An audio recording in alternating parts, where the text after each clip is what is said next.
ഇറാനെതിരെ കടുത്ത മുന്നറിയിപ്പുമായി വീണ്ടും അമേരിക്കൻ പ്രസിഡന്റ്. ഉടനെ തന്നെ ഇറാനെ പരാജയപ്പെടുത്തുമെന്നും വളരെ പെട്ടെന്ന് തന്നെ അവർ തോൽവി സമ്മതിക്കുമെന്നും ട്രംപ്. അമേരിക്കയുടെ ഭീഷണിക്ക് വഴങ്ങില്ലെന്ന് ഇറാൻ. ടെഹ്റാനിൽ ട്രംപിനെ ശവപ്പെട്ടിയിൽ കിടത്തിയിരിക്കുന്ന രീതിയിലുള്ള ഭീമാകാരമായ ബോർഡ്.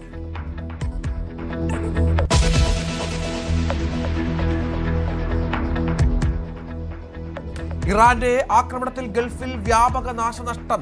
ഡ്രോൺ വീണ് കുവൈറ്റിലെ വെയർഹൌസ് തകർന്ന ദൃശ്യങ്ങൾ പുറത്ത്. ഇറാനെ ആക്രമിച്ചാൽ ഗൾഫിനെ തകർക്കുമെന്ന് ഇറാൻ സൈന്യം. ഷിപ്പിംഗ് കമ്പനികൾക്ക് കർശന നിർദ്ദേശവുമായി കേന്ദ്രം. ഹോർമുസിലൂടെ പോകുന്ന കപ്പലുകളിൽ ഇന്ത്യക്കാരെ നിയോഗിക്കരുത്.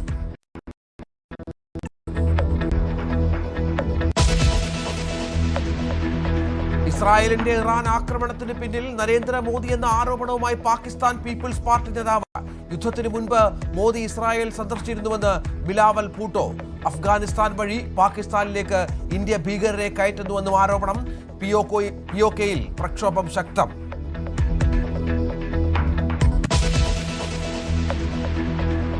മ്യാൻമറിൽ നിന്ന് 500-ലധികം റോഹിംഗ്യൻ അഭയാർത്ഥികളുമായി പുറപ്പെട്ട 2 ബോട്ടുകൾ മുങ്ങി. എല്ലാവരും മരിച്ചുവെന്ന് സംശയം. മ്യാൻമറിൽ നിന്ന് യാത്ര തിരിച്ചത് ജൂൺ അവസാന വാരം. അതീവ ആശങ്ക അറിയിച്ച് ഐക്യരാഷ്ട്ര സംഘടന.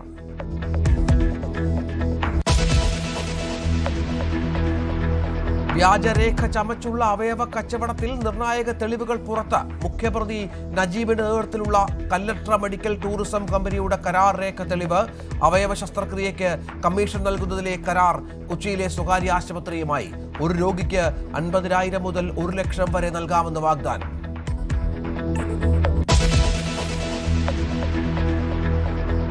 മുഖ്യമന്ത്രി V D സതീശനെതിരെ കടുപ്പിച്ച് NSS.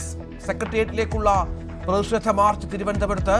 G Sukumaran നായർക്ക് ഐക്യദാർഢ്യം പ്രഖ്യാപിച്ച് തിരുവനന്തപുരം താലൂക്ക് യൂണിയൻ. ഉപരാഷ്ട്രപതി CP രാധാകൃഷ്ണനെയും കേന്ദ്രമന്ത്രി സുരേഷ് ഗോപിയുടെയും വിമർശനങ്ങളിലും പ്രതിഷേധം.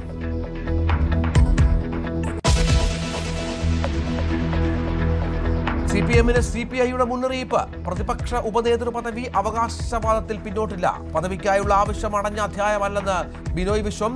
ഭിന്നിപ്പല്ല, കമ്മ്യൂണിസ്റ്റ് ഐക്യമാണ് ശരിയെന്ന് CPM മനസ്സിലാക്കണമെന്നും CPI സംസ്ഥാന സെക്രട്ടറി.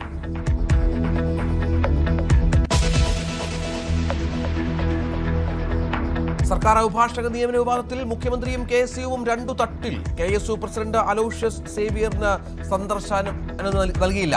മുഖ്യമന്ത്രിയെ രൂക്ഷമായി വിമർശിച്ച് KPCC വക്താവ് VR അനൂപ്.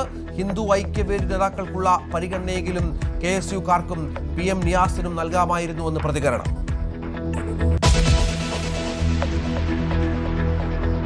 ചിന്താമര പ്രതിയായ നെന്മാറ ഇരട്ടക്കൊലക്കേസിൽ വിധി തിങ്കളാഴ്ച. ശിക്ഷയിൽ അന്തിമവാദം കഴിഞ്ഞു. വിധി പറയുമ്പോൾ മിറ്റിഗേഷൻ റിപ്പോർട്ട് പരിഗണിക്കരുതെന്ന് പ്രതിഭാഗം. പ്രകോപിപ്പിച്ചാൽ ആരെയും കൊല്ലും എന്ന് പറയുന്ന പ്രതിയെ എങ്ങനെ സമൂഹത്തിൽ വിടാൻ പറ്റുമെന്ന് പ്രോസിക്യൂഷൻ. ലോക ഫുട്ബോളിൽ അർജന്റീന സ്പെയിൻ ചരിത്ര ഫൈനൽ. 2ാം സെമിയിൽ ഇംഗ്ലണ്ടിനെ അർജന്റീന വീഴ്ത്തിയത് പിന്നിൽ ശേഷം. 2 ഗോളുകൾക്കും വഴി തുറന്നത് ലയണൽ മെസ്സി. ഗോൾഡൻ ബൂട്ടിൽ എംബാപ്പയെ പിന്തള്ളി മെസ്സി മുന്നിൽ.